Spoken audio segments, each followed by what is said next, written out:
I'm Ed Riley in Buffalo, where workers at the Erie County Board of Elections are now busy sorting and validating absentee and provisional ballots. And since the eyes of the nation are on the presidential race, we decided to take a closer look to see how Joe Biden and President Trump did here in Western New York. We can certainly understand what's going on in Pennsylvania and Arizona, Georgia, because that's the process that we have to go through. More than 83,000 mail-in and absentee ballots are now being sorted by workers at the Erie County Board of Elections, with more expected to arrive by the November 16th deadline from overseas and military voters. It is a huge amount when you consider only 24,000 absentee ballots were submitted during the 2016 presidential race. So this is almost 4 times as many ballots that we're counting. Thousands of provisional ballots were also submitted by people who showed up at the polls and were not listed in the poll books. Those now have to be validated. To make sure that people are entitled to vote, but they only vote once. Counting the provisional and absentee ballots will not begin until November 17th,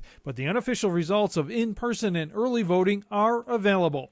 According to the New York State Board of Elections, President Trump won 7 of the 8 counties in Western New York with around 60% of the vote or more.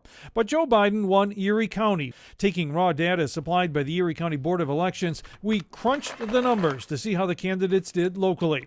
Joe Biden dominated in the city of Buffalo with 77% of the vote. He also won in Amherst, Lackawanna, and the town of Tonawanda.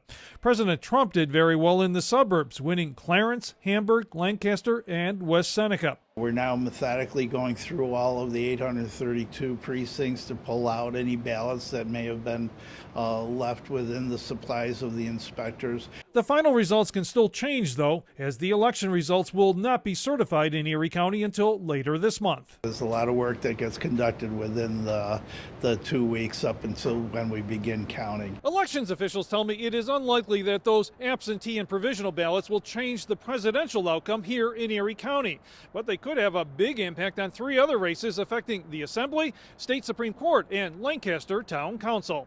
In Buffalo, Ed Riley, 7 Eyewitness News.